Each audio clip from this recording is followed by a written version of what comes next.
call this council in committee meeting to order. This is the first council meeting in 2024. And before we proceed, I want to acknowledge that the land upon which we are gathered is the traditional territory of the Adirondack, the Haudenosaunee, and the Anishinaabe people. We are the beneficiaries of ancient agreements such as the dish with one spoon between the Anishinaabe and the Haudenosaunee, who agreed to share the abundance of the land through peace, friendship, and mutual respect. The two-row wampum, by which the Haudenosaunee welcomed the settlers and agreed to share the land in mutual respect. And the Treaty of Niagara, considered a fundamental document by First Nations in all future relations and treaties with the British. We recognize that we have a responsibility to be stewards of the land in cooperation and collaboration with the Indigenous peoples, not only for one generation, but for all generations to come. We understand that we have an obligation to learn the lessons of our history, educate ourselves about the experiences of the Indigenous people, and seek opportunities to heal the wounds that will result in reconciliation with our Indigenous sisters and brothers. Many First Nations, Métis, and Innu people live and work in Fort Erie. We stand with all Indigenous people, past and present, in promoting the wise stewardship of the lands on which we live. We have the good fortune to live in a land of such abundance, diversity, and beauty. Let us be vigilant in protecting Turtle Island.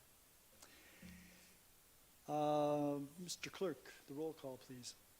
Yes, Your Worship. Councillor McDermott is absent this evening and sends his regrets. All other members of council are present. Thank you. There is no addendum this evening. Just very brief announcements. Last week, Ridgeway Crystal Beach Kin inaugurated a number of new members. It's a new organization. It's a male and female organization as opposed to what used to be the Ridgeway Crystal Beach Kinsmen, which was founded in 1947. That organization now is housed in the Bill Connolly Clubhouse in Thunder Bay, and they've done a lot of work on that facility. They've got a list of projects that they're really quite anxious to embark upon. Their membership is growing. I think that they're expecting by the end of February to have close to 20 members.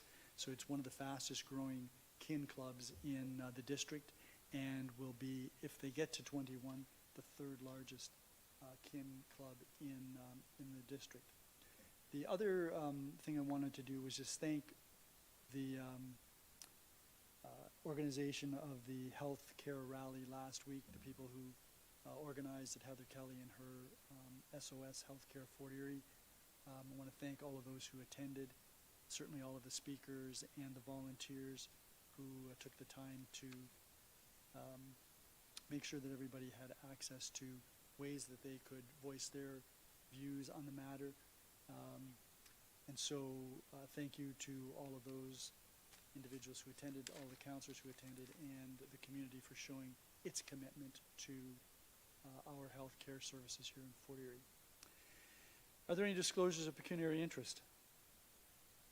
There being none, we've got a couple of upcoming meetings. We've got our budget schedule, which continues on Wednesday, January 31st with our third meeting. That will be dealing with the Fort Erie Public Library, our assessment analysis and general levy operating budget. That meeting starts at 6 p.m. here in the council chambers, and we expect to be passing the budget bylaws on Monday, February 26, 2024. That would be the general levy budget and the final general capital budget. We also have a public meeting scheduled for a proposed official plan and zoning bylaw amendment for 557 Walden Boulevard. That is on Monday, January the 28th, 2024 at 6 p.m. Sorry, January 29th, 2024 at 6 p.m. here in the council chambers. The report from staff, the information report, will be available at 5 p.m. on Thursday, January 25th. There is a public meeting this evening with respect to proposed increase in building permit fees, and I'm presuming that this will be a typical public meeting where we hear from a member of staff. In this case, it will be Keegan Jennings, our chief building official, who will provide background information to council, and then we will ask if there's anyone in the audience who wishes to address council with respect to the proposed changes. Good evening, Mr. Jennings. Good evening, Your Worship. Thank you for this opportunity to talk to you about building permit fees. So this is the public meeting is a requirement of the Ontario Building Code Act when the municipality is considering a change of the building permit fees.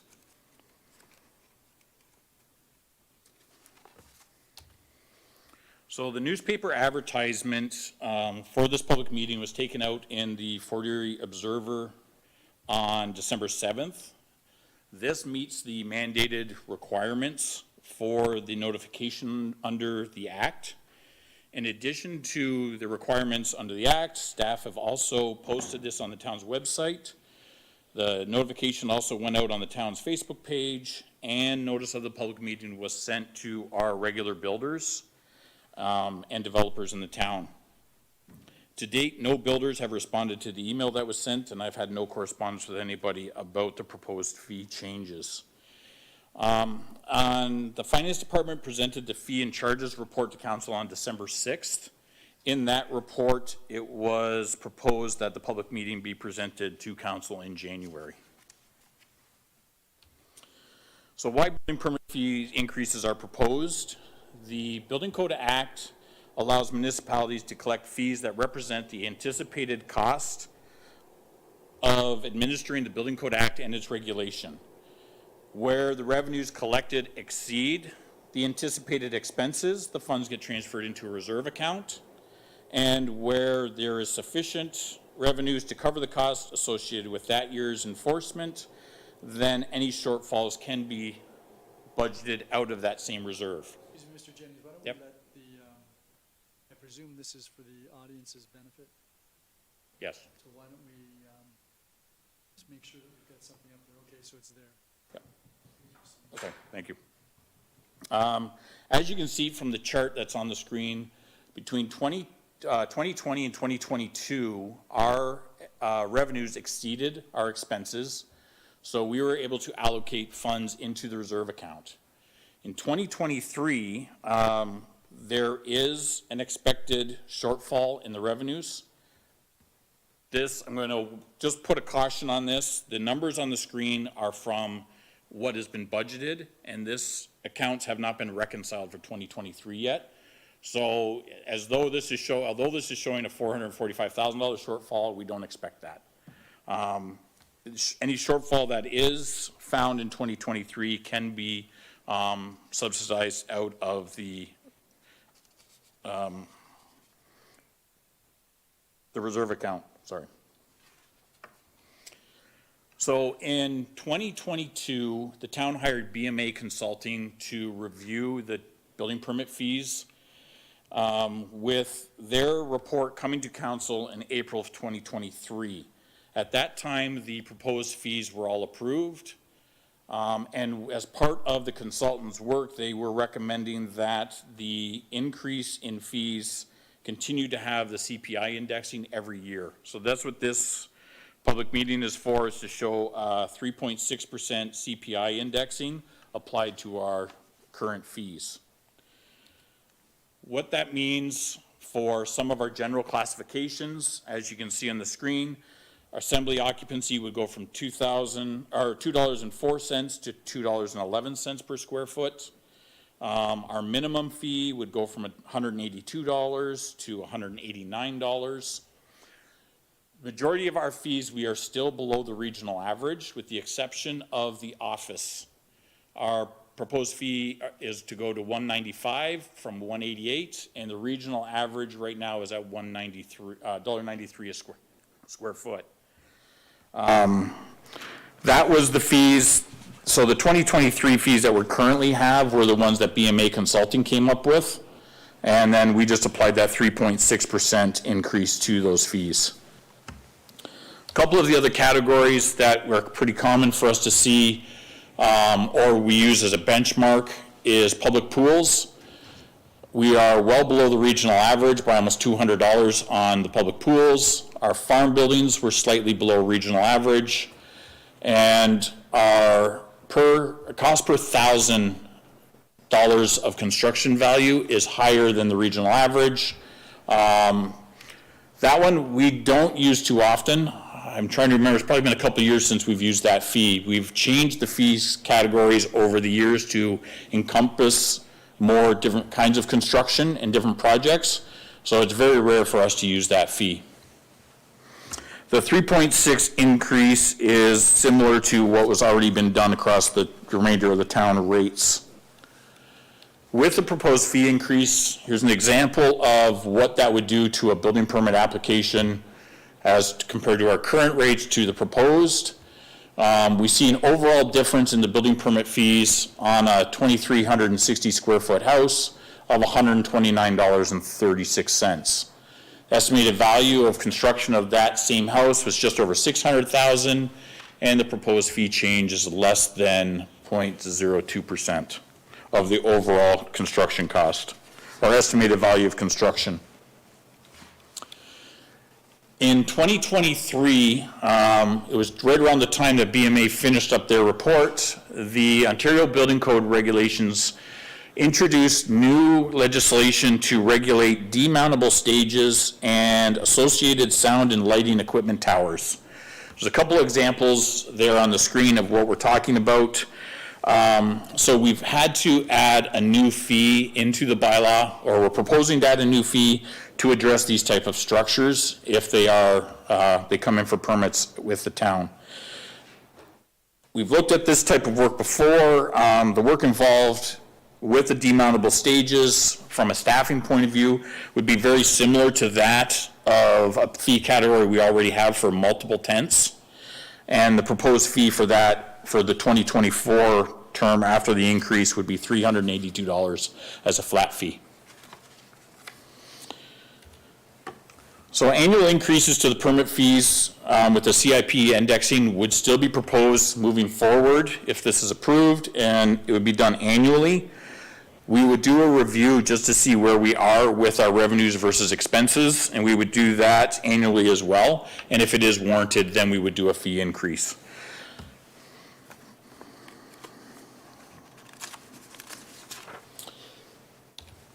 So next steps, it's proposed that the new fee bylaw with the schedule of all the rates would be presented for council's consideration on January 29th of this year.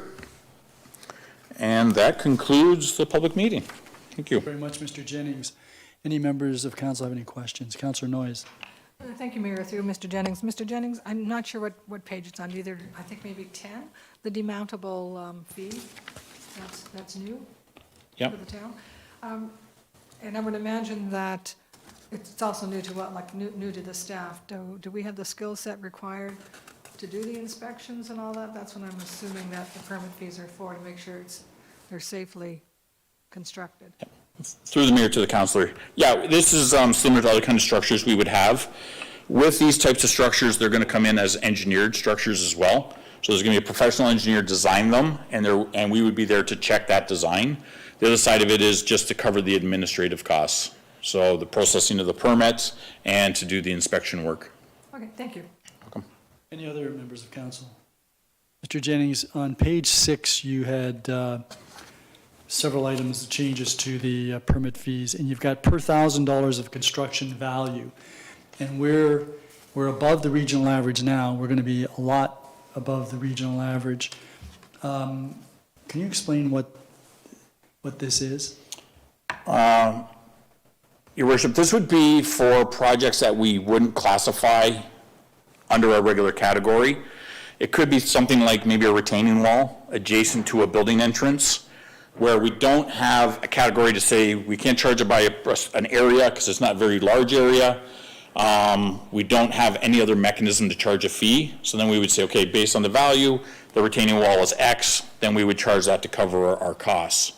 Like I said, this is very rare that we would use this. Because for residential construction, we're on a par with the region once these changes are made, if they're approved. That's correct, yeah. The proposed rate would be actually equal to the regional average. And you may not be the best person to answer this, but you indicated at the very beginning that the shortfall this year, or at least the amount by which expenses exceed revenues, will not be as you've placed on your slide. So what's going to happen between now and whenever we get the final number? Or should I be asking Mr. Jansen that? Well, Mr. Mayor, we would have to wait and see what the actual numbers come out to. And if there is a shortfall, like I said, it would just get funded through our existing reserve funds. And do we know what the current balance of the reserve fund is? Ballpark, we are just over $1 million. Okay. Okay, are there any other members of council? If not, thank you very much, Mr. Jennings. Thank you. We'll see if there's anyone from the public that wishes to address council. Okay. Is there anyone here who wishes to speak to council? And I know that we've got one delegate, I know that we've got a planning staff member, and I know we've got a member of the public, and if you're maintaining your position, that means there's no one in the chamber. Mr. Patton, is there anyone online that wishes to address council with respect to this issue? Okay, then I'm going to declare this public meeting closed, and we will move on with our consent agenda.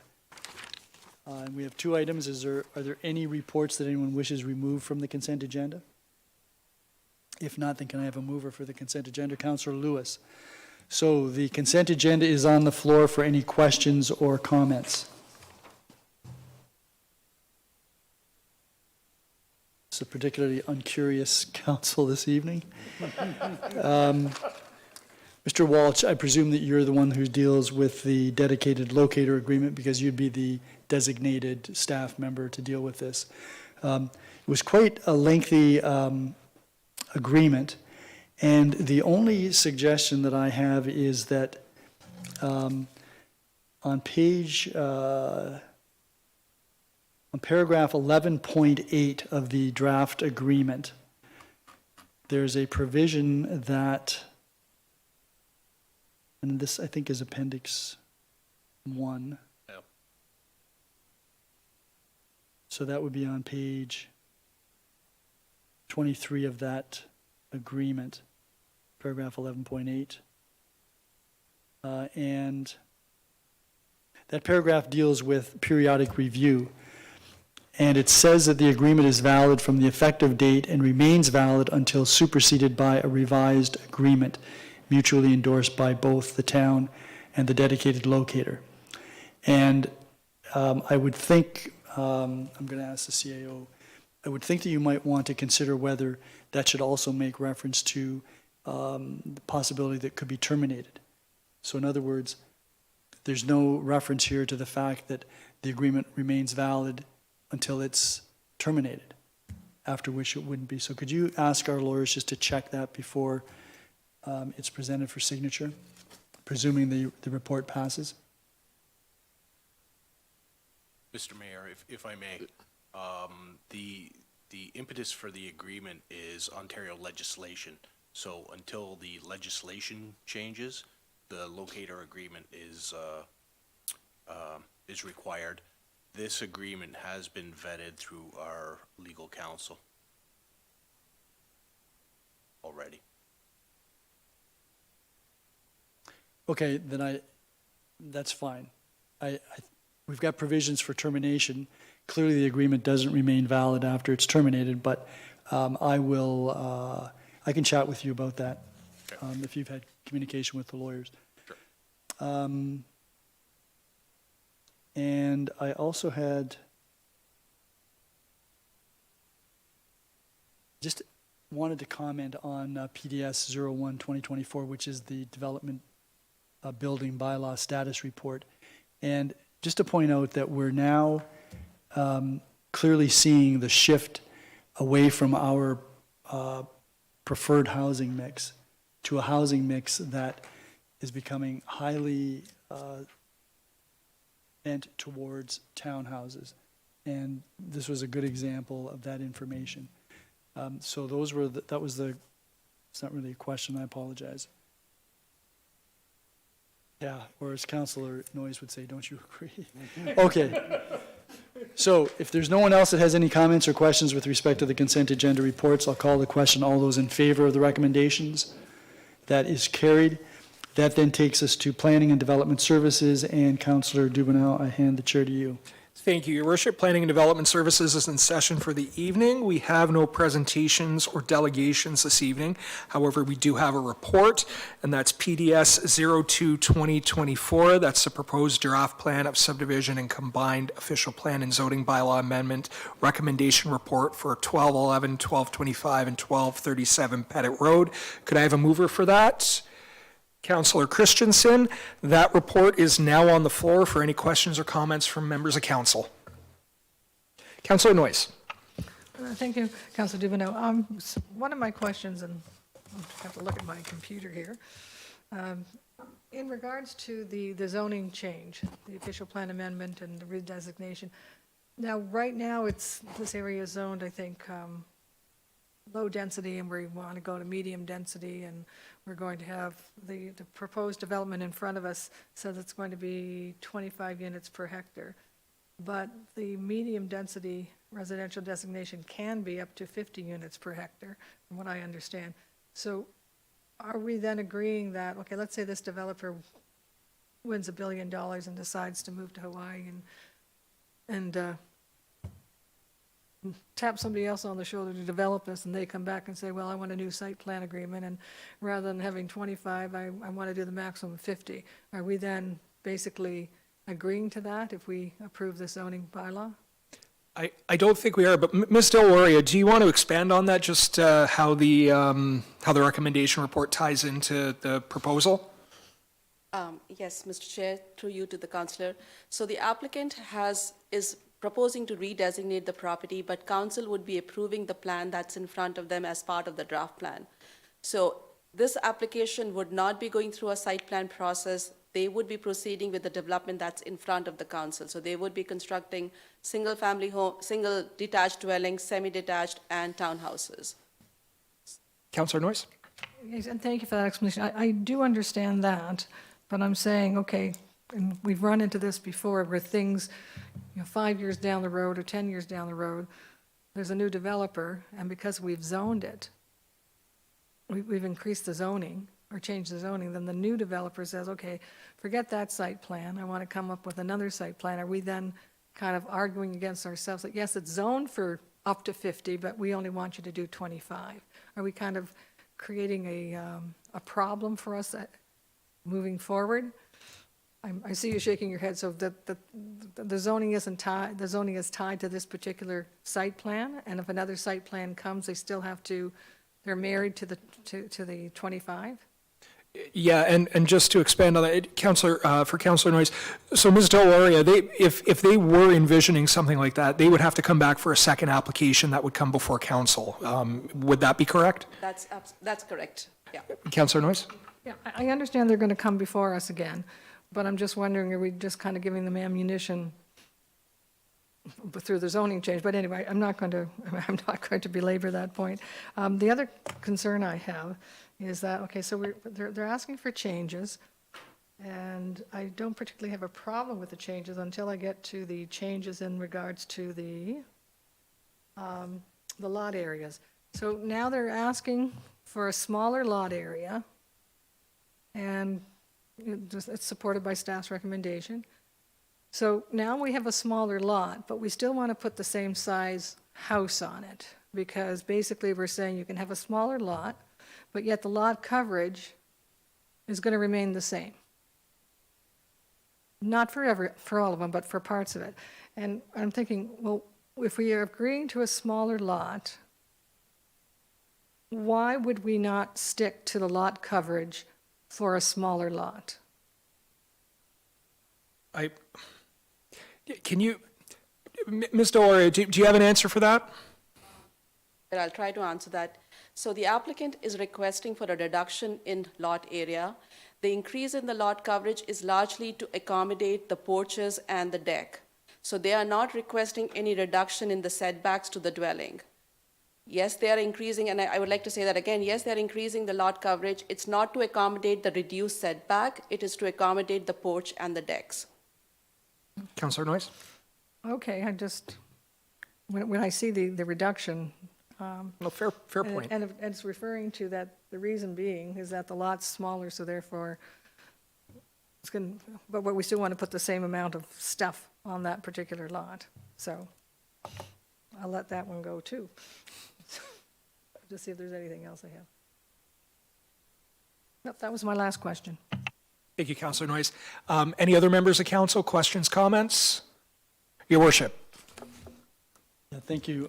Just to follow up on Councillor Noyes' last question, so the lot coverage is being increased, or proposed to be increased, in order to accommodate porches and decks.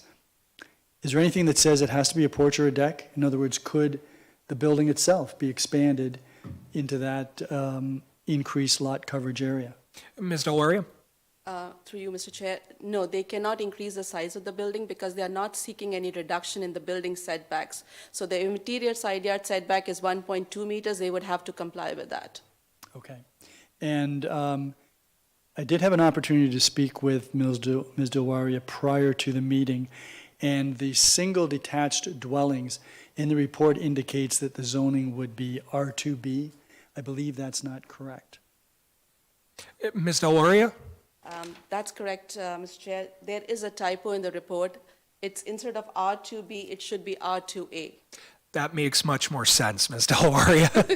Thank you for clarifying that. I was very similarly perplexed by the R2B zoning in the report. Your worship? Yes, so I've got a few concerns. I really want to express my appreciation for the work that staff has done in getting the developer to agree to provide the additional land for the road widening on Pettit so that the existing infrastructure now will be within municipal property. I think that's excellent. And also the efforts to highlight the importance of sidewalks in this subdivision. And I know that they've got some concerns about traffic, and there will be some supplemental information that will be made available to staff on that account. It's not the number of cars that I'm concerned about or the vehicles that are traveling up and down. It's pedestrian safety. That's the real concern that I have here. And this actually helps in the long term in the sense that there will be sidewalks on some of the internal roadways. There will be, at some point in the future, a sidewalk along the frontage of this property on Pettit. But there won't be anything connecting that sidewalk to Garrison Road. And to me, that's extremely important because people that are walking on Pettit, particularly children that are going to be going to school, are going to have to navigate that additional traffic on a very narrow road.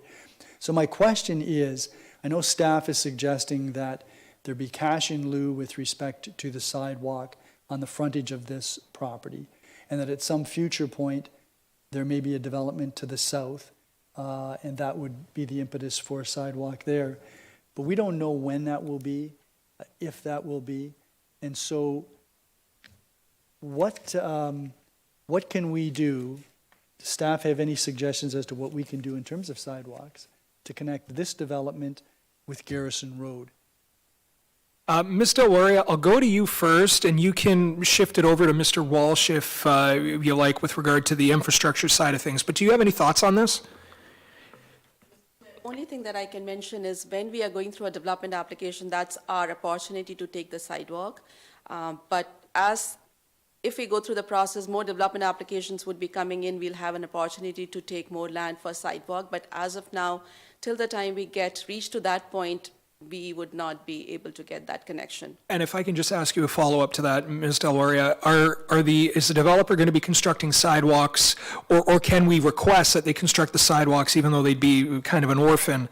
Or are we just going to take cash in lieu and then add it together at some point in the future? What's staff's preference for that? Through you, Mr. Chair, we had this discussion with the developer. They were agreeable to construct a sidewalk, but based on staff review, it seemed that this is not the right time to construct the sidewalk because the two properties to the south, we don't know when the location would be. So we thought it would be more appropriate at this time to collect the cash in lieu. And when we are ready to go ahead with the design, we would be able to construct that sidewalk.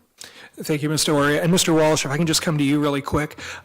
Do we have any plans or any part of our active transportation plan right now that identifies Pettit Road as a priority corridor for sidewalks right now? Councillor, there's nothing in the active transportation master plan, but Pettit Road is slated for urbanization. It's in our 10-year plan, but further out. I'll echo Anamika's comments about construction of a sidewalk.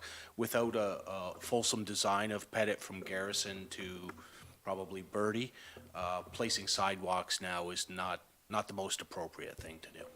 Thank you. Your worship.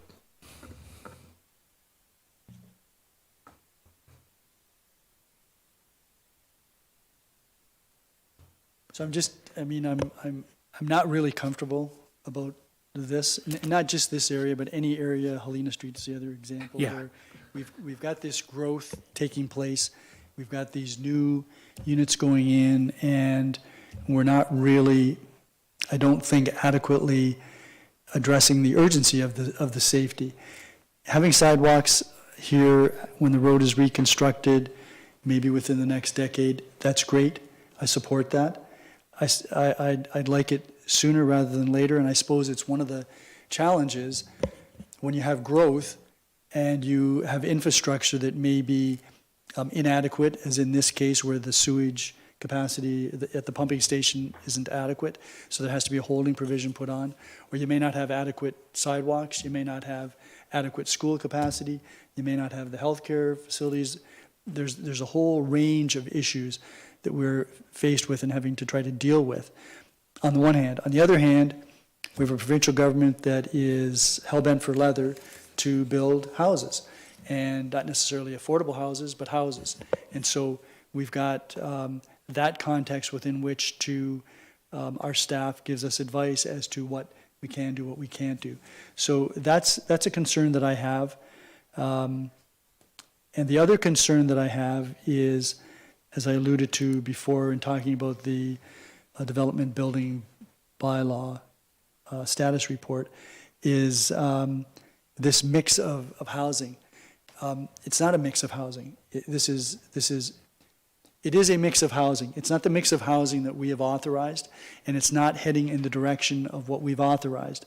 And so this development in particular, okay, let's mix it in with the adjacent existing development by the same developer. Okay, so it's closer to 50-50 rather than what it is right now, which is about 82% townhouses in this particular development. You mix it in with the one next door, and it's probably closer to 50-50. That's just a small photograph, a small part of a larger picture. And we can say, well, yes, there are single-family developments here, there, and everywhere. Yes, there are. But we keep getting pressed by developers to put in more townhouses.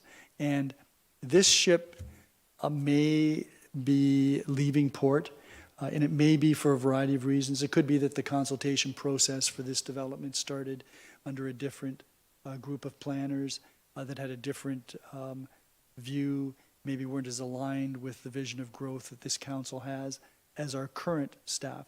And I want to say that I'm quite happy with the current staff that we have, and I think the planner that did this report, Ms. Young, I think has done an excellent job. So any of my comments are not meant to denigrate from the good work that's being done and that our Director of Planning does. Having said that, and I want to also commend Ms. Dilwaria for getting, or perhaps Ms. Young, for getting the developer to change at least one block of townhouses to semi-detached. So I'm going to propose that we can take that one step further, and I've had a discussion with Ms. Dilwaria. I would like to amend the subdivision proposal so that block 20, which is across the street from the block that had been changed to semi-detached, that block 20 also be changed from 6 townhouses to 2 semi-detached or 4 housing units. So that's a motion I'd like to move. Thank you, Worship. So His Worship's amendment is now on the floor. Are there any questions or comments from Council regarding the amendment? Councillor Christensen. Through you, Mr. Chair, I may have missed it. What is the difference in the number of units? So it'd be 2 fewer units. There are 6 townhouses in the block. This would provide for 4 semi-detached units, or 4 housing units. So a reduction of 2 overall. Anything else, Councillor Christensen? Okay, no, it's all good. Any other members of council, questions, comments regarding the amendment? Councillor Noyes. Thank you. I'm just going on what the mayor said in regards to safety. And I know that we're all very, very concerned, and I'm also the daughter of a school bus driver. And if there's, let's say there's 100 units, I think there's a little bit more, 2 children per house, we're looking at 200 children per house being picked up and dropped off. So, and I understand that it's 10 years off for the sidewalk, but is there any kind of like thinking outside the box? Is that we could actually create like a school loading zone, like actually create an area? Yeah, Councillor Noyes, that's a good idea, but this is regarding the amendment. Oh, I'm sorry. Yeah, so I'll come back to you after. Was there any questions or comments regarding the amendment? Okay, so seeing none, I'll call the question on the amendment. Oh, Ms. Deloria, was there something you wanted to add? I have a suggestion for the block, if, whenever council wishes to. Okay. We don't. Yeah, if there's a suggestion you want to offer, absolutely, please do. So, based on the motion on the floor, it's that block 21, which has 6 units, can be removed, and it could be made a semi-detached 2 semi-detached dwellings can come in. If the intent of the council is to have a mix of housing, additional removal of townhouses, I would suggest there is block 22 and block 20. Both of them have 5 units. If we can remove one of that block and make it 4 units, that would achieve the goal that council wants to have. And at the same time, the developer would be losing 1 unit as compared to 2. Your worship, do you have any thoughts on that? I know where Ms. Deloria is going. I get where she's trying to go with that, but it's your amendment. So, yes, and Ms. Delwaria did suggest block 20, which is the amendment. And I understand the developer wants to have the semis as close to the entrance to the development as possible. Part of the problem is that then that means the whole rest of the development is just one row after row of townhouses. So Street B will be all townhouses. Marina Drive on both sides will be all townhouses with the exception of the block, which has been changed to units. And I was thinking that block 20 might break it up a bit to at least provide some variety. So I don't know, does Ms. Dewaria have serious concerns about that, Ms. Deloria? other than the number of units that would be lost? Mr. Chair, if we want to break up that, the location, the concentration of semi-detached, we can go with block 25 as well, which is on the other side. It fronts on to block Street B. And again, they have 5 units. We can get 4 semi-detached dwellings. We can move with block 20 is again 5 units. Block 22, I understand that will be closer to where the location is, but block 27 and block 25 again can be explored with that option. Then I'm happy to make it block 25. All right, so his worship has amended his amendment to be block 25. You're good with, you think that works, Ms. Deloria? Mr. Chair, I think this is a reasonable compromise. The developer would be losing 1 unit. We would get the semi-detached dwellings, mix of housing. I'm not sure, when I had the initial discussion with the developer, they were concerned about the location. I think this is, I don't know what their market strategy is, but I think it's a good compromise. Thank you very much, Ms. Deloria. I very much appreciate it. Are there any other questions or comments before I call the question regarding the amendment? All right, so I'll call the question then. All those in favor of the amendment? So that's carried. So we're back to the report as amended. Councillor Noyes. Thank you, and I'm sorry for that, I spoke out that's all of turn good. there. In regards to the safety of the kids and stuff, we're looking at possibly 200 children. We really don't know the exact number. But considering how busy Birdie Road is, and I'm thinking Birdie Road, I'm not thinking Garrison, I'm thinking Birdie Road, and there's a particular area where it kind of exits onto Birdie Road, that where the subdivision, like the roads connect with Birdie, if there could be like a school loading zones at the end of that, at the end of that street, kind of like on the Just to clarify, you mean Pettit, right? Oh, Pettit, I'm saying Bird. I knew what you meant. Birdie's around the corner there. I knew what you meant. Yeah, but, okay, yeah, Pettit. But anyway, is that possible, like to create a pickup area or a platform that the children and their parents could wait for the bus? And could we also request from the school, but I think they do it anyway, that the pickup and the drop-off of the kids is always on the west side, as opposed to so they don't have to cross the street. And I think that the school boards do try to do that. Is that a possibility? Like, Ms. Delauria, do you have any thoughts on that, or even Mr. Walsh perhaps on Ms. Delauria then on the feasibility of like a formal school bus stop as an interim measure until we urbanize the road? Mr. Chair, I think it's doable, but I'm not a traffic engineer, so I would like to defer that to Mr. Walsh. All right, Mr. Walsh. Sorry, yeah, we can look into that, certainly. It's a great idea. Excellent. Councillor Noyes? yeah, and I appreciate that, thank you. Are there any other questions or comments from council regarding the report as amended? All right, seeing none, so I'm going to call the question though. Now, all those in favor? As amended? As amended, and that's unanimous. Thank you.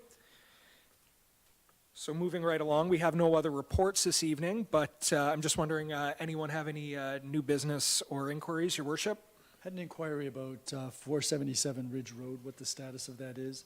You recall that we recently received notification that, excuse me, the owner of the property, with whom we have an agreement to sever part of the property and utilize the funds to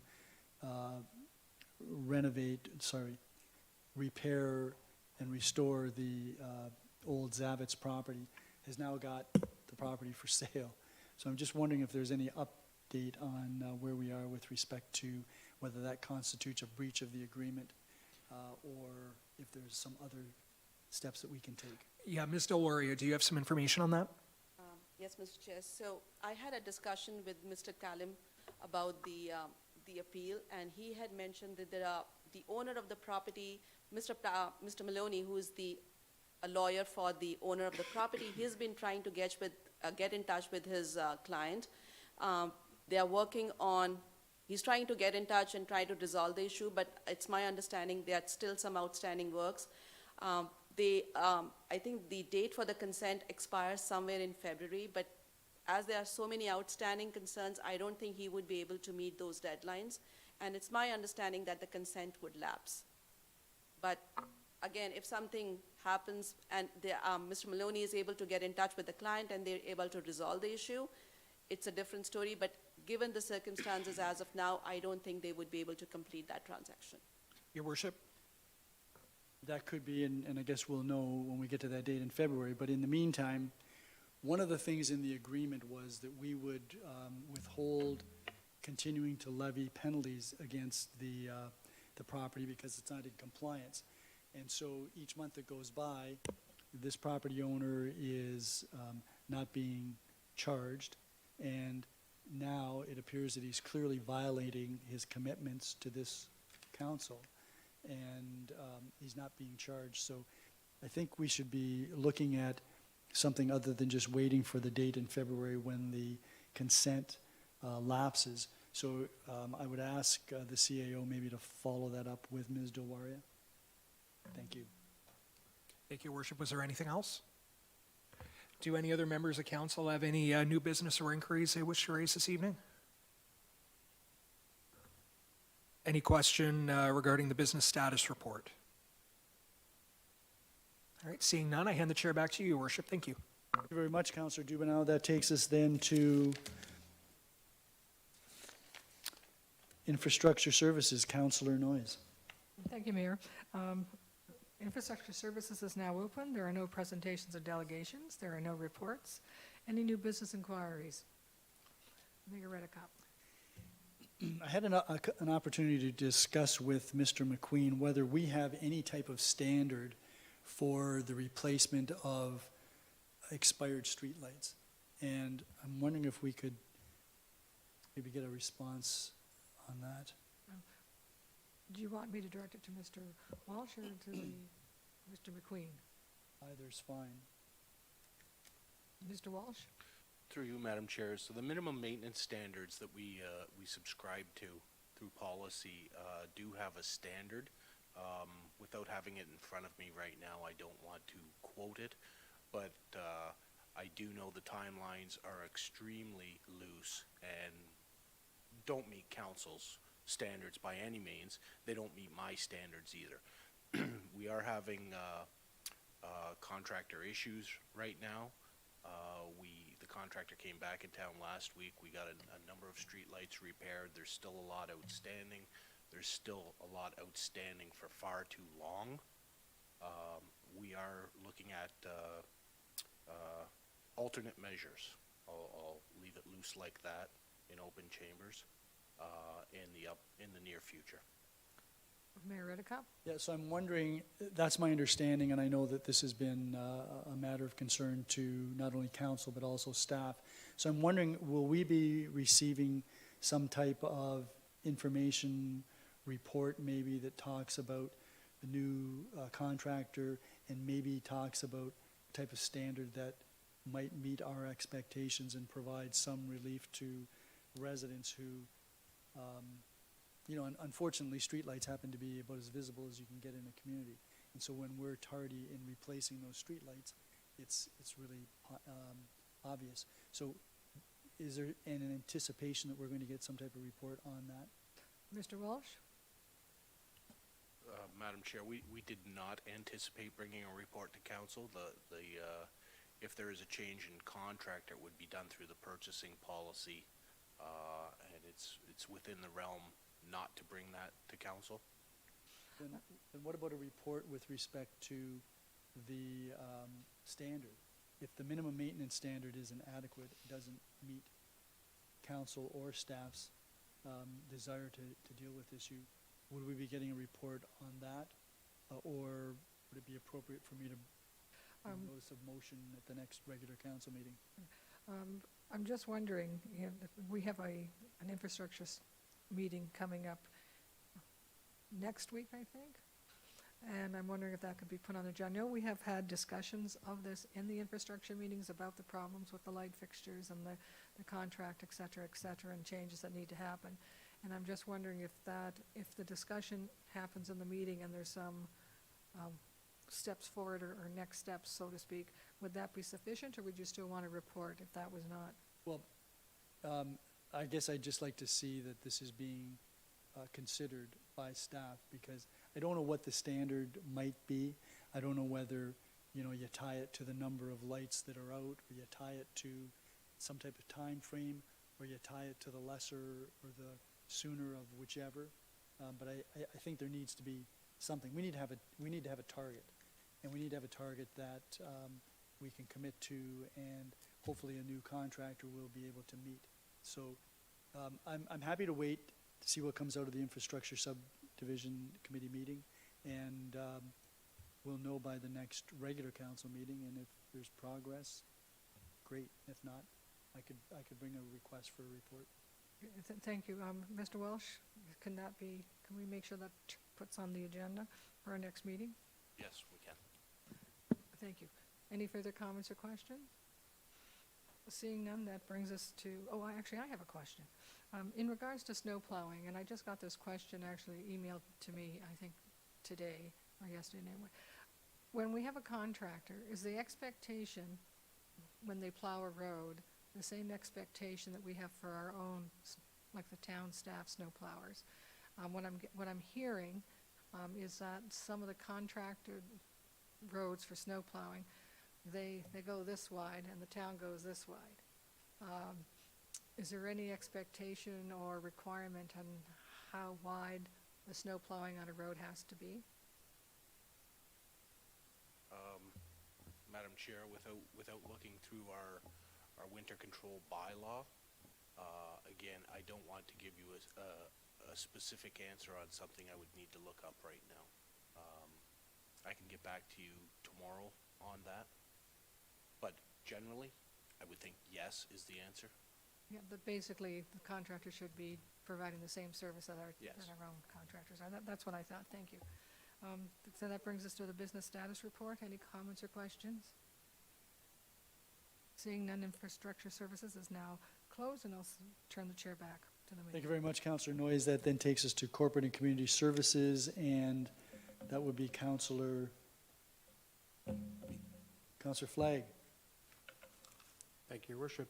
Corporate and Community Services now in session. This evening, we have a presentation by Carolyn Dyer, Executive Director of Region Niagara.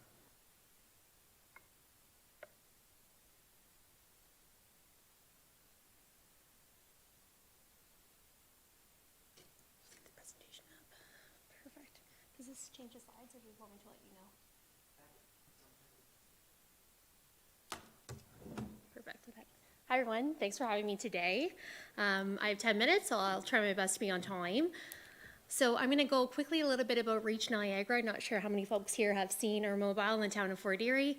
I'll chat a little bit about our mobile health services, share some stats so you can actually see the impact that we're having in the town, and then talk a little bit about our goals this year.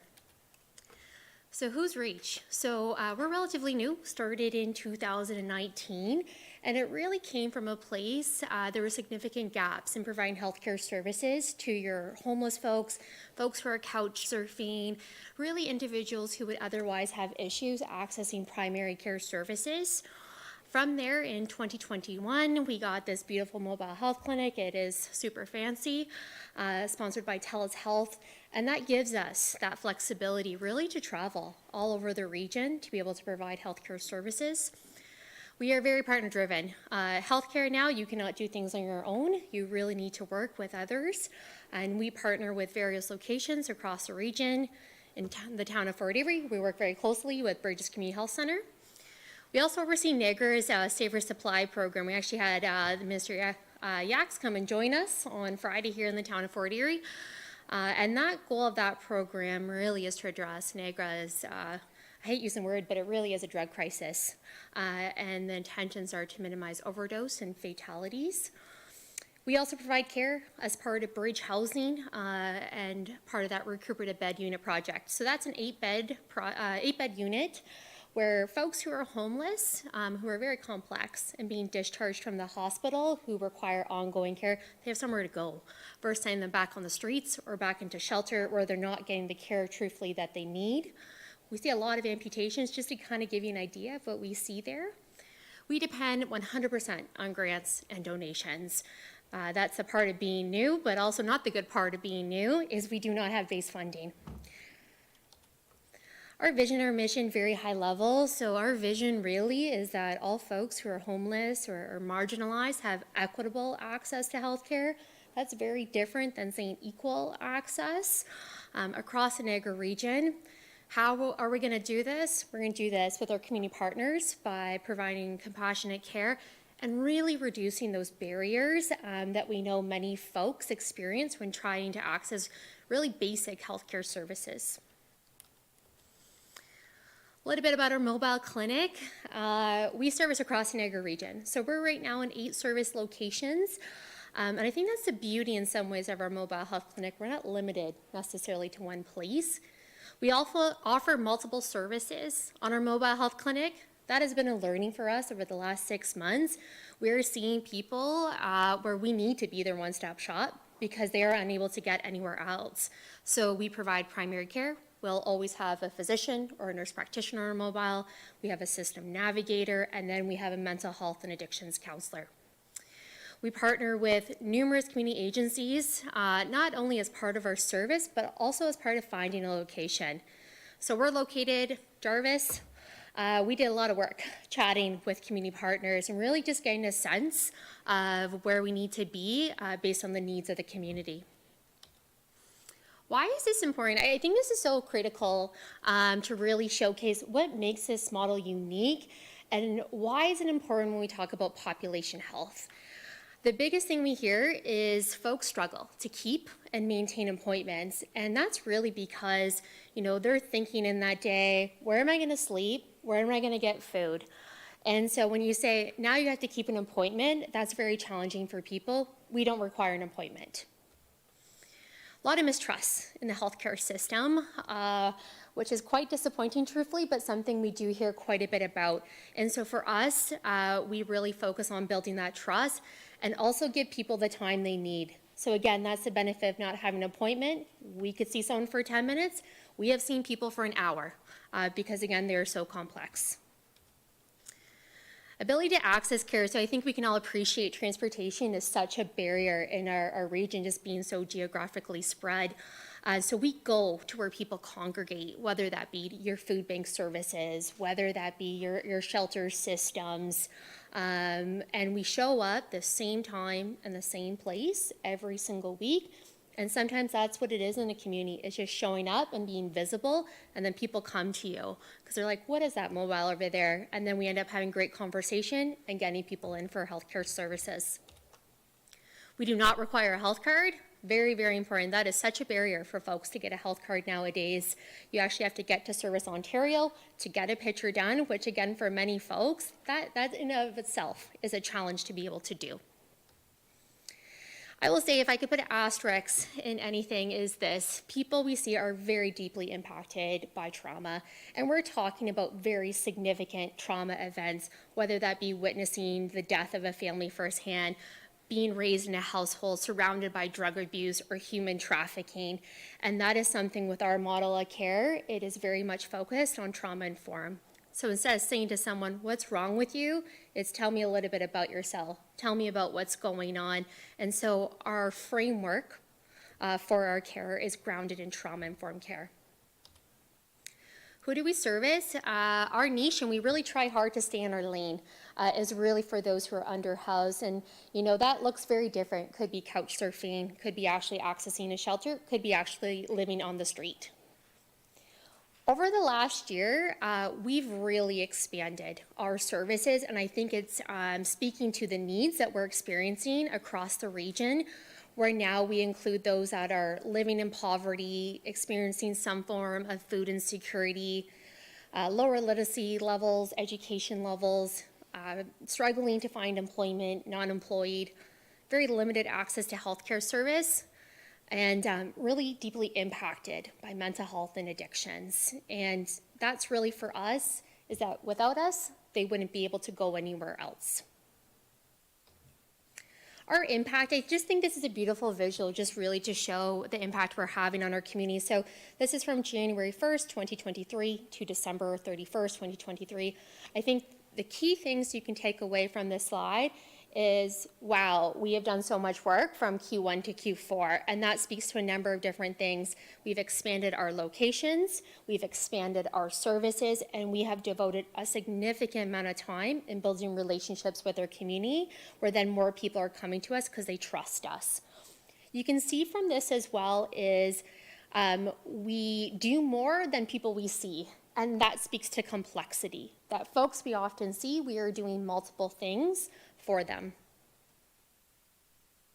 We right now in Fort Erie, just to give you an idea, so we are at the Fort Erie Native Friendship Center every Friday from 1 to 2, and then trying to meet the needs of the region. We're also at Jarvis Street, and I'm here today to actually talk about some other service locations. So to give you an idea in Fort Erie, what we're seeing, we are seeing quite a bit of newcomers and refugees, specifically Jarvis.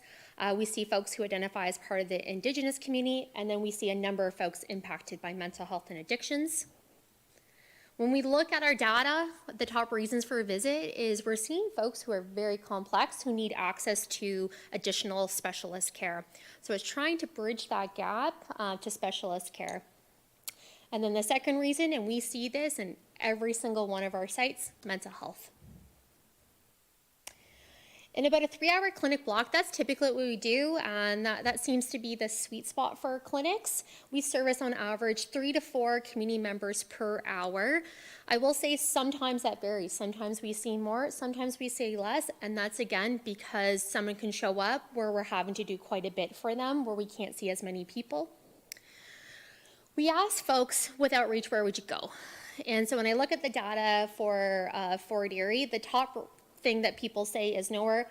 I will say I got updated data today. That is actually even higher since we started at Jarvis Street, because that was relatively new for us in October. The second place people say is a walk-in clinic. But I think that's important to see that a lot of folks, they don't have anywhere to go for healthcare services, again, for a different host of reasons. I think really demonstrating again the value in this mobile health clinic. Client impact story, I think is good, makes it real. So this is at our Jarvis Street. You can see the two little kids there on the mobile, and then mom and dad on their back. They were recent newcomers to Canada. They accessed us via referral from the Fort Erie Multicultural Center. They have quadruplets, if you can believe it. Mom was pregnant in her 3rd trimester, so having 5 kids in general. English was not their first language. They did have federal health insurance, which is a wonderful thing that they had that set up. And really came to us at first because had no idea how to get to any form of OBGYN care. So came on the mobile, to get that referral and get some prenatal care, but also the mom was feeling very, very unwell, and there was concerns of a possible infection. What happened from that visit? The physician was able to start prenatal care right then and there. We were able to actually call into an OBGYN office to get that mom seen more quickly. We were able to do a prescription for antibiotics. The biggest thing is that mom has come to us now multiple times since that one single visit, and that was because she needed healthcare services, but also she did share with us she just felt really safe and that we treated her like anyone else, acknowledging English was not her first language. You know, we could handle the mayhem of 4 kids on the mobile health clinic, and something she cited she was grateful for our service. Our goals as it relates to Fort Erie is to expand our mobile health services to Crystal Beach. So when we initially conducted our community consultations with some of our partners in Fort Erie, that was one thing we heard loud and clear, is Crystal Beach, and not being able to get to the Fort Erie Native Friendship Center and not being able to get to Jarvis Street. So that's another area the community has identified as need. We would be looking at a half a day per week, again, about 3 hours of time. The goal is, at the Fort Erie Native Friendship Center, is our mobile health clinic is there, but to move that clinic indoors, that allows us to be at Jarvis Street even longer, and then allows us to have an indoor clinic at the Fort Erie Native Friendship Center. To give you an idea of cost for a typical exam room, I mean, this is you have nothing. You don't have an exam bed, nothing. It's about $10,000. We are really grateful for Bridges. They have already donated a brand new exam bed for the Fort Erie Native Friendship Center. And then we have a local pharmacy who's also been willing to donate about $550 in medical supplies. Overall, that equates to about 1.5 days per week of healthcare services to the town of Fort Erie, again, focusing on your most vulnerable community members. The request is to help us, to get the help and sign up the remainder of the Fort Erie Native Friendship Center. So that's about $4,500. To give you an idea, that covers your diagnostic well unit, some of your supplies and other pieces of equipment. We are requesting, as I shared, we do not have baseline funding, and so we're at this stage where we want to expand, we want to do more. That costs money when you're talking about consumables and to run multiple clinics. We're looking at about $6,700 annually up to 2027. And again, this gives us time to seek baseline funding. Those conversations don't happen overnight. We are actively talking with various ministers, including Ontario Health West, to really try and get baseline funding.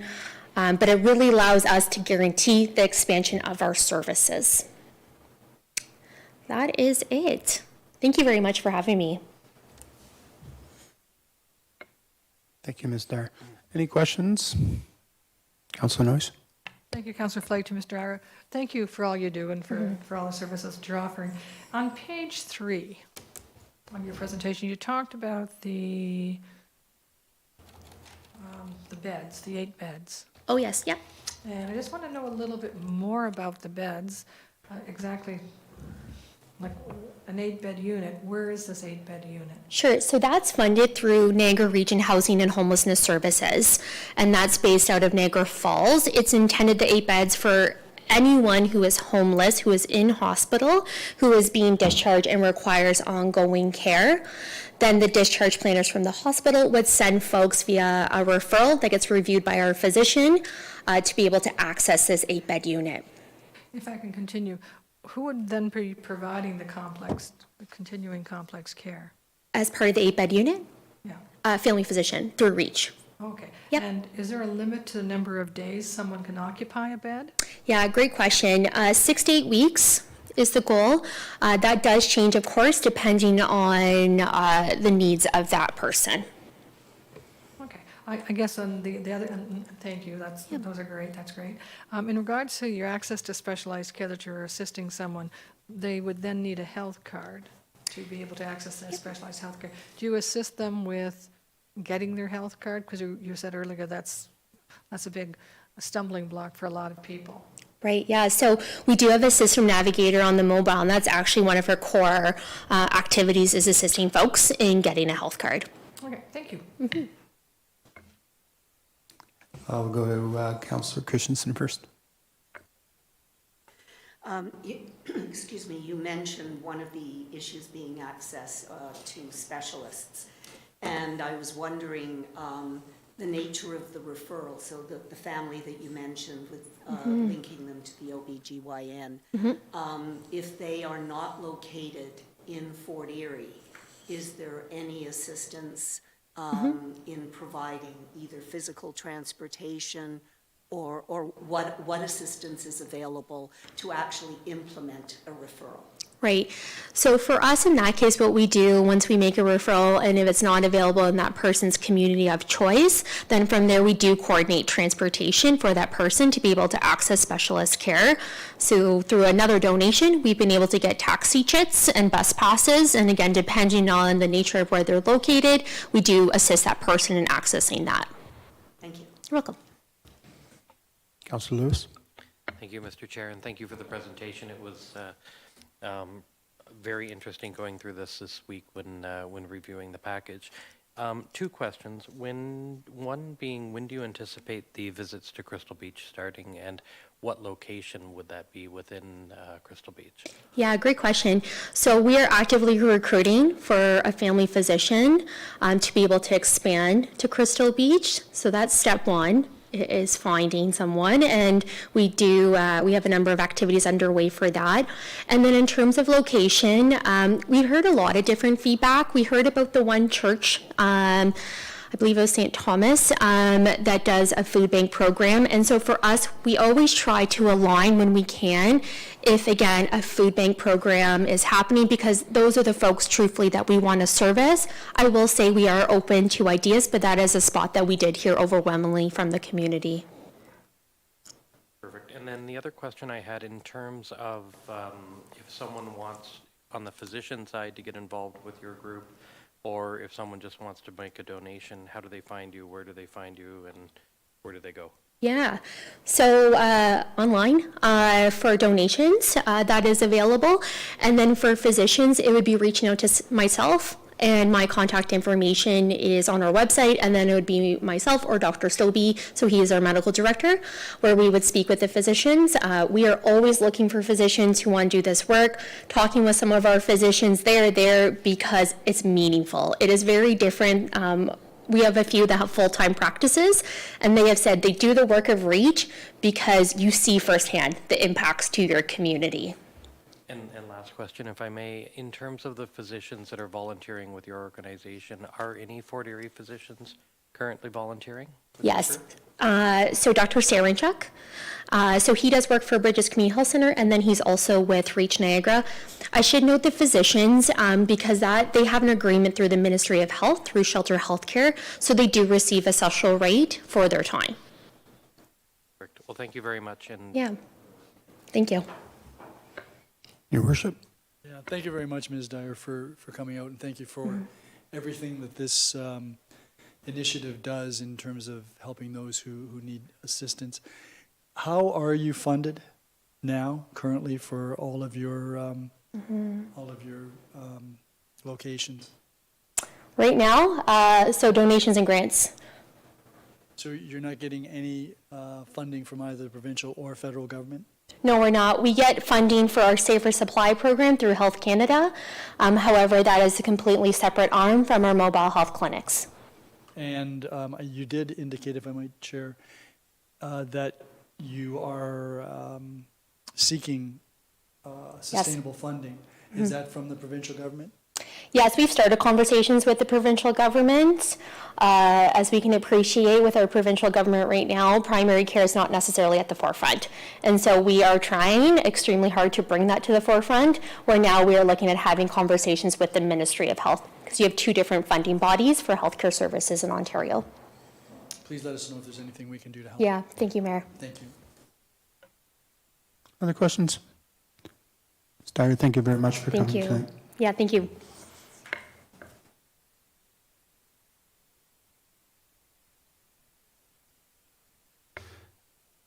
That brings us to 11.2 reports and CAO report 01-2024, revised physician recruitment, retention, medical education, financial incentive policy. On the floor, looking for a mover. Thank you, Councillor Dubanow. And CAO, am I looking at you for this, Mr. McQueen? Sure, through the chair to council. I've had some discussion with a few members of council with regard to the program, and maybe just before I get into that, the request from Reach Niagara, we would refer that normally to the budget process, and so whether that needs a recommendation of council, if not, we would have that as part of our budget supplementary requests. So we have it in there, so it's been accounted for council consideration at the upcoming budget meeting. In terms of the report, we have had some feedback about just suggestions around some changes to the physician program and the process. And I think some of the resounding feedback we've gotten is that council would prefer to have the process come into closed session for discussion for any negotiated contracts with the physicians, which we had outlined as alternative number 2. Really was more just an effort to streamline some of the process, but we have no issues with choosing that as an alternative. But if there were any other questions, I'd be happy to answer that. And if that requires, deferring the report to make some of those changes or address any other issues that may have come up, we'd be happy to do that as well. Questions? Councillor Noyes? Thank you, Councillor Flagg.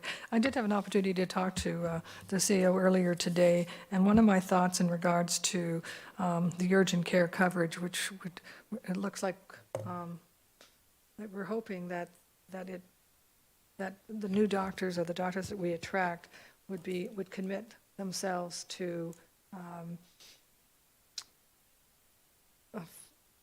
working for the urgent care, to be available to the urgent care a certain number of hours.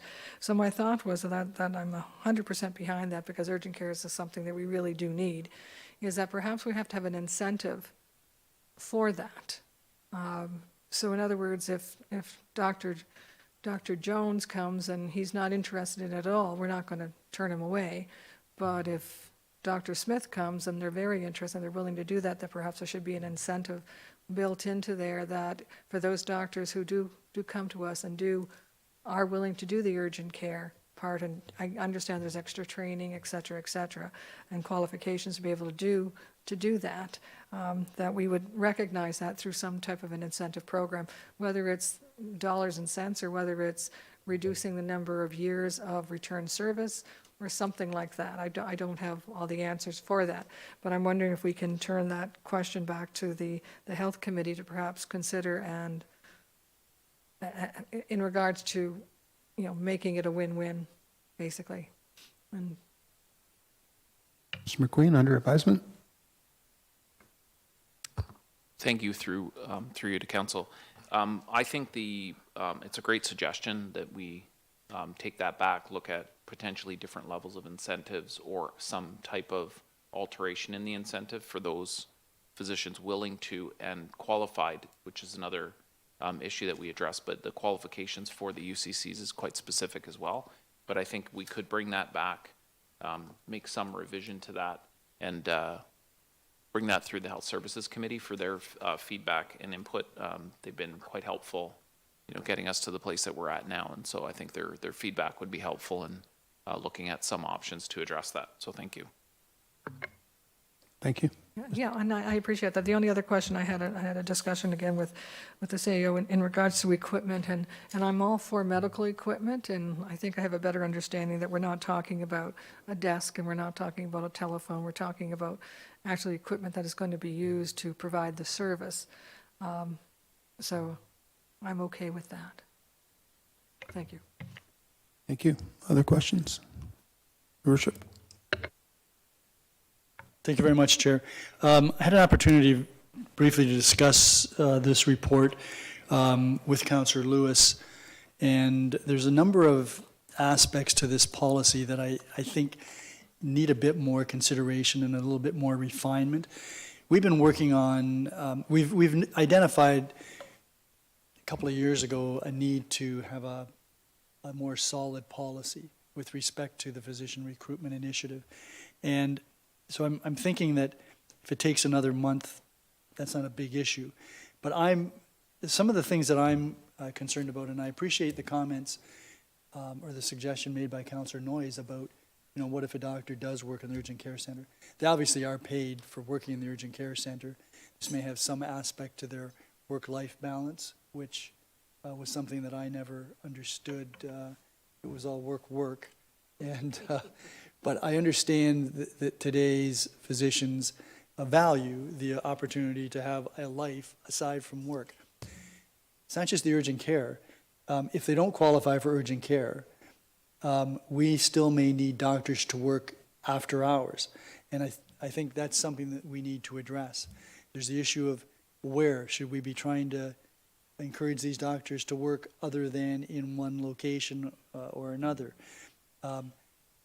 Is there some latitude for us to look at or including nurse practitioners in some fashion? And so Mr. McQueen has indicated that he's quite happy to have council deal with this. My view is that this is a very important issue for the community.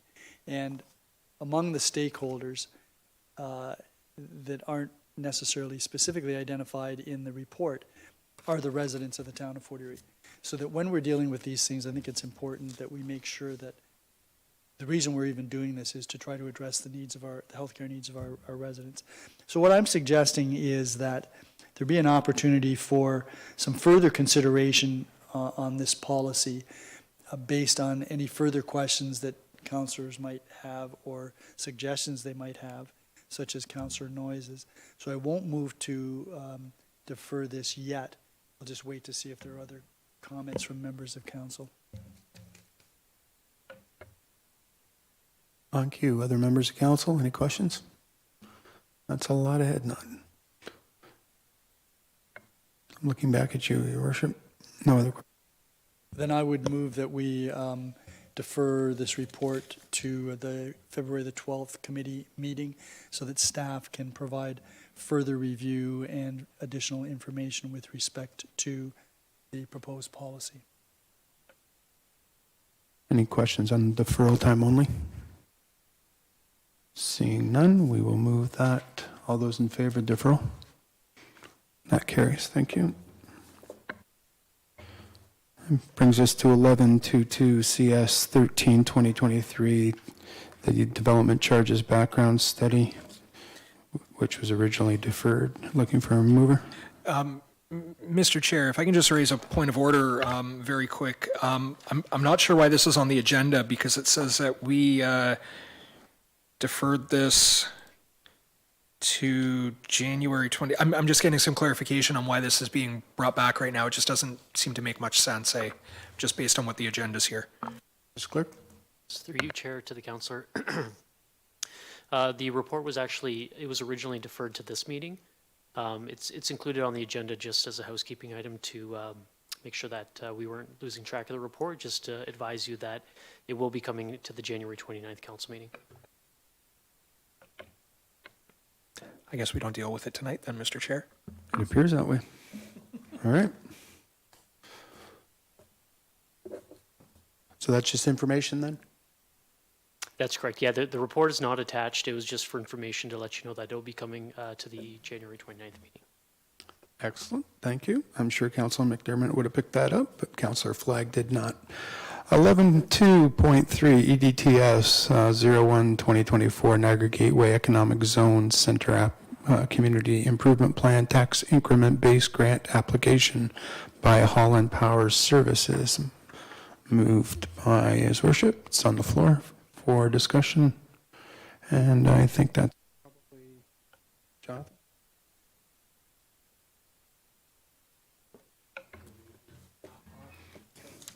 Hi.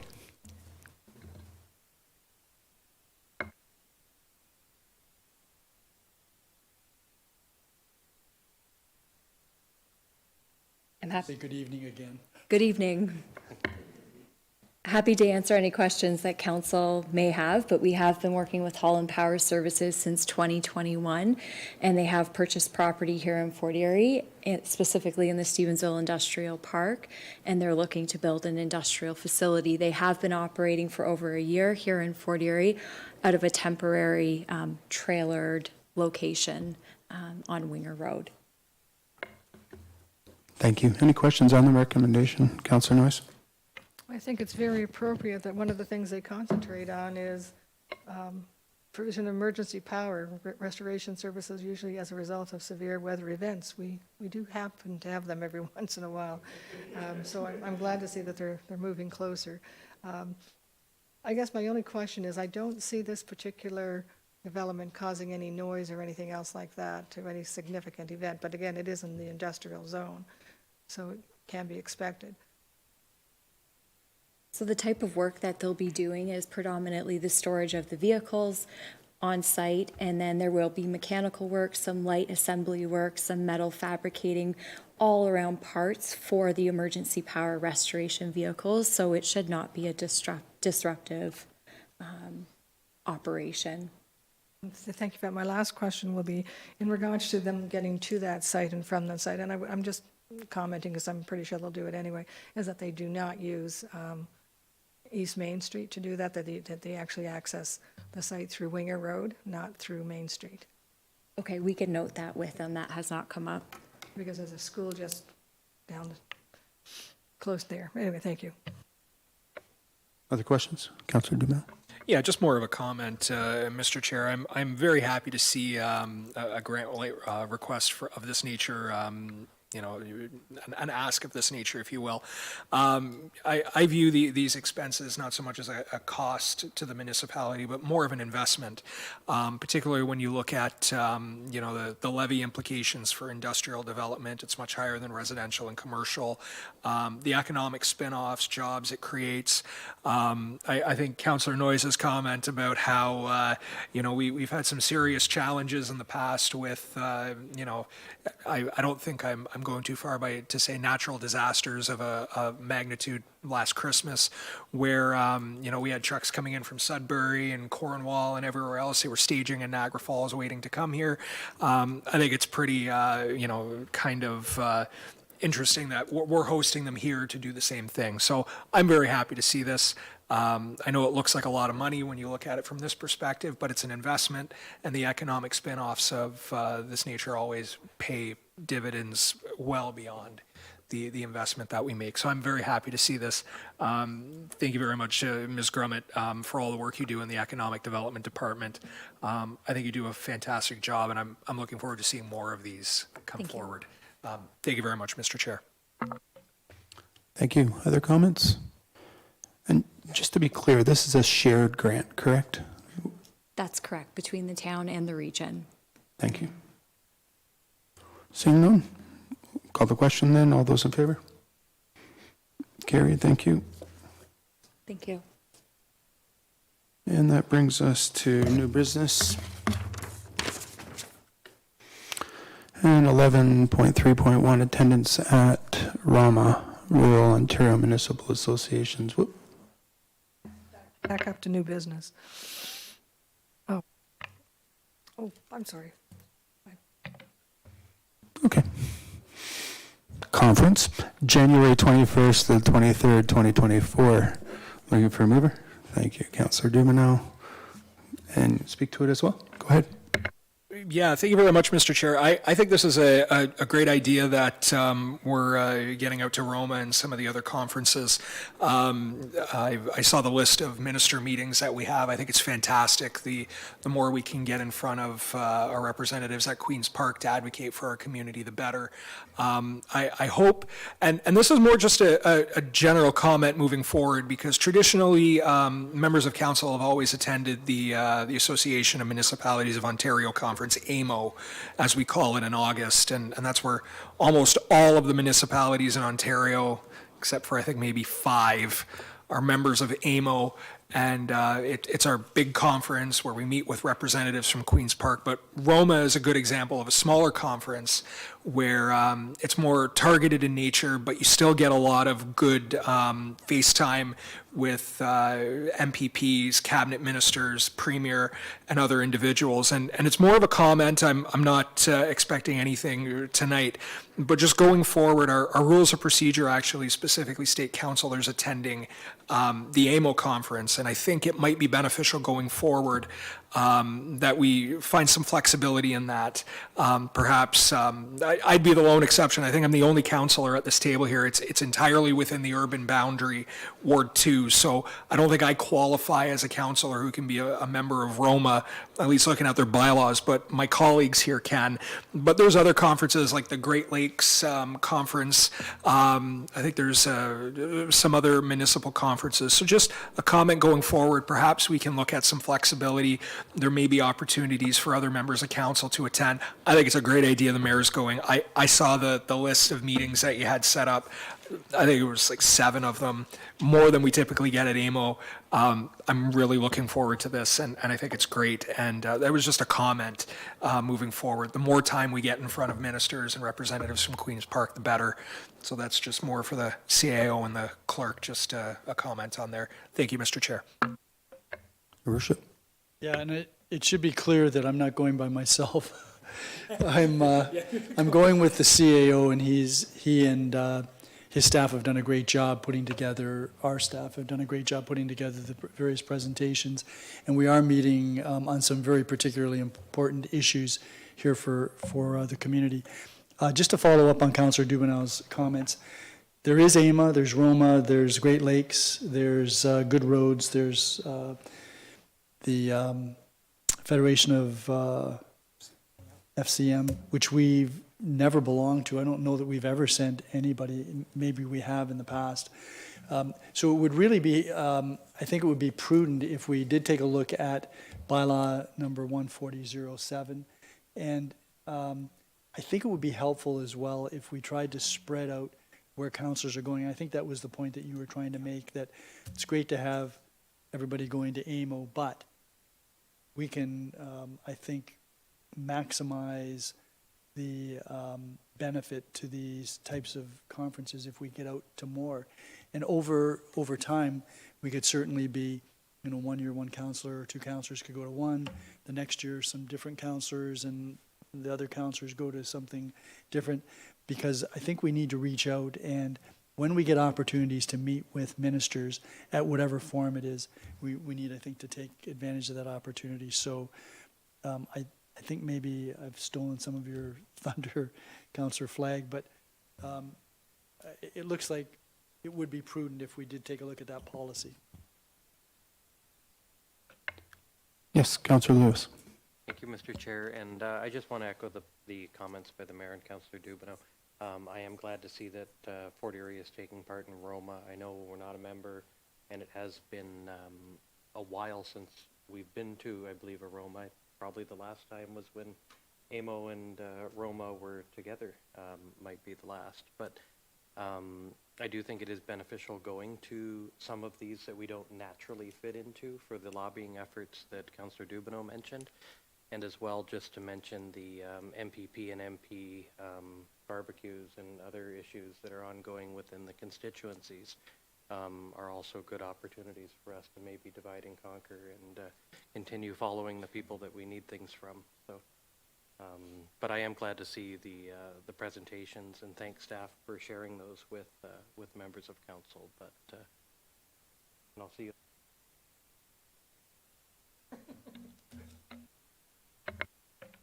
Any other comments? All those in favor? Carried. Are there other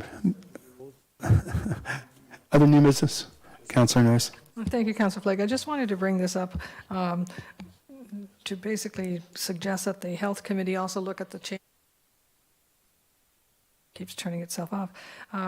There has been an increase in coverage for seniors for dental services, a significant increase. That my understanding is that there's going to be a shortage of dentists because there's going to be a huge influx of people who don't currently have dental care who can now seek it because it's now going to be covered by the federal government. And the concern is that there's going to be a huge shortage of dentists, and I think many of the dentists that we already have here in Fort Erie are probably at their max anyway. So I'm just would encourage that the Health Committee perhaps look at that in regards to recruitment and retention of the dentists that will be needed, because oral health care is very, very important. And it's wonderful that the federal government is now providing the services for it, but if there's nobody in town to go to, then yeah, it's a problem. Thank you.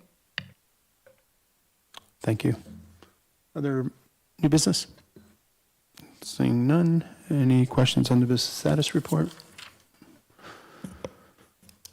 Seeing none, I will turn the chair back to you, Your Worship. Very efficient, Councillor Flagg. I'm going to have to pass on to Councillor McDermott that did an excellent job in his place. There is no closed session meeting this evening, so there's no need to go into closed session or come back to open session. That takes us to scheduling of meetings. Councillor Dubanow. Yeah, Your Worship, just bear with me. I just need to bring my calendar up here. We do have a Museum and Cultural Heritage Advisory Committee meeting. I got it right this time. This Wednesday at 1 p.m. here at Town Hall in Conference Room 2. Councillor Noyes. Thank you. Tomorrow morning through Zoom, there's going to be a downtown Stevensville Business Group at 9 o'clock. And on the 17th at 10 o'clock, there's going to be the Fort Erie Non-for-Profit Housing meeting at Betty's Restaurant at 10. And then on the 24th, there's the Infrastructure Subcommittee at 3 o'clock. And that's at the Town Hall? Yes, that's in Town Hall, I think Committee Room 3, if I'm not mistaken. Yeah. Any other meetings? Councillor Lewis and then Councillor Christensen. Thank you, Mr. Mayor. The Diversity, Equity, and Inclusion Coalition meeting is, I believe, for Wednesday of this week at 3:30 or 4 p.m. And that's the only one I have for this week to bring up. That meeting is at 3 p.m. here at Town Hall.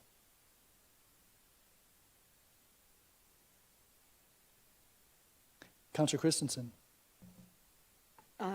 Tomorrow, January the 16th at from 3 to 4 p.m. the Community Health Services Committee is meeting, and beginning at 4:30 the Fort Erie Public Library Board.